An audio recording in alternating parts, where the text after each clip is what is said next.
Hello, Rule Mithril here once again, getting back to Mag Mammal 2, and it's time for the judge commentary on the last stage we just played. 40th place, Zealdax Joe-Man. Snare and Pyro. This is really bizarre. The level is well designed, it has a proper difficulty curve, it introduces its elements properly, it's professional, it feels like Mega Man, but it's just so boring. The level is just so dull and bland. All enemies in the level are variations of Mets, Sniper Joes, and shield attackers, nothing else. The three most generic enemies you could possibly pick. There's mines, I guess, but those have been done before. See Mega Man Unlimited. And there's time bombs, but those have been in like every fan game ever. There are a few clever setups. I like the bajillion time bomb plus 2 copter met rooms, but the rest of the level is just an extremely basic difficulty curve. There's really nothing interesting. Oh, you have to do a really annoying jump between 2 time bombs under spikes to get a noble nickel, but that's about it. The boss is pretty dull too. It's just the attacks of the level's enemies, except in a boss. The bonus boss is even dumber because it's basically the original boss, except with 3 health bars and like one new attack that isn't hard to dodge. It doesn't help that the bonus boss hits like a truck and will kill you quickly if you mess up at all. Like, the level feels like it was churned out of a factory or something. It's really dull and bland, and doesn't have any charm or anything really creative going for it, but there is proper design.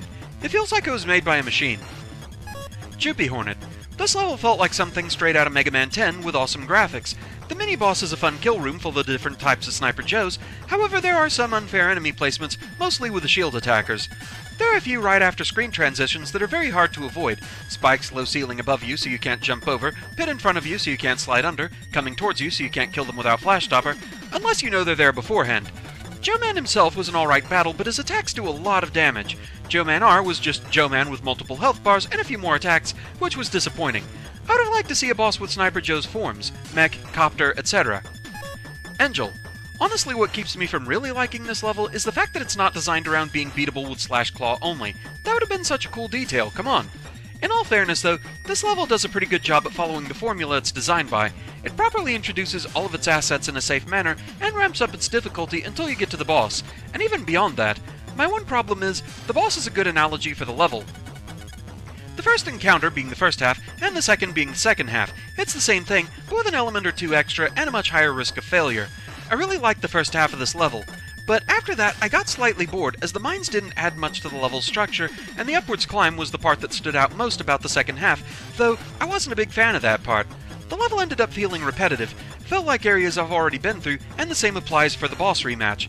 The nickel locations in this level are pretty silly. There are some hazards in the stage that I feel were placed unfairly, and most of them, not all of them, are within nickel nooks. The 4th nickel in particular contains a spike jump that is very easy to fail, and due to how the level places its checkpoints, it takes quite a while to get back to it. Overall, I wish the level added another element in the second half, preferably one that's not scattered across the floor in abundance near the end. Gariri. I think this is one of the few levels that legitimately frustrated me. It's filled with Sniper Joes and other shielded enemies that require extreme patience and timing in order to defeat without taking damage. Often, you can't do it, so you end up with all your health lost after a short while. It doesn't help that there's a lack of checkpoints here. I guess using the Slash Claw helps, but most enemies will attack you from far away. What bothers me the most is how insanely difficult the extra boss is. He's practically unbeatable if you don't use E-Tanks. This really could have been a good level, but the awful level design ruins it. And Ace Spark. You started well. Nice tile set, if generic. The few new custom assets are good, if generic. Decent selection of gimmicks, even if they are also a little generic. And pleasant enough music, which is also pretty generic now that I think about it. Overall, solid, pretty well built stage. Some of the rooms were great. Your use of count platforms combined with flying Mets was pretty clever. The reflection blocks were in really good locations. We had what was a great cap to your stage, your Robot Master, aside from what is possibly a hitbox that is too large. His attacks had conveyance throughout the stage, his pattern was fair, good variety to the fight, and overall he was enough of a challenge to be fun. Your 4th Noble Nickel was probably a bit too hard for its own good. The count bombs needed to be about 16 pixels lower than they are currently, honestly. All this sounds positive so far, right? Just a few nitpicks and the like. Where'd you drop the ball then? Taking everything into account, that would be your 2nd Robot Master. Oh dear. You kinda went overboard. This thing left a rather bitter taste in my mouth. 3 health bars on a boss that is almost completely invincible about 75% of the time? Okay, that alone is stupid. But it's a 3-phase boss fight, so okay, maybe 3 health bars are fine, provided each phase is different enough. Surely the fact that you can't hit it most of the time is taken into account. But no, your first phase is literally a copy of the first Robot Master. Why are you just making us redo the exact thing we did just 10 seconds ago? The later forms have attacks where he's just completely invincible for eons, and the only really good way to beat him before the heat death of the universe is to use the weakness. Everything here is bumped up into frustration levels and hits areas of tedium that I did not know was possible for a Mega Man boss whose name doesn't end in the word devil. I like that phrase. Also, you probably should have put a sign after that boss, because I was left scratching my head for which direction I should head in for that nickel, because I feared I'd lose my progress by choosing wrong. If you as a player is reading this review before beating this stage, go right, not up. Yeah, I'm glad I made that choice. It would have been frustrating since apparently I would have had to redo the entire stage to get back there again because you only get one shot at beating Joe Man R, and if you've defeated him, you can't go back through his room to actually get the nickel. At least that's what that text box made it sound like. So this stage, it was pretty okay overall.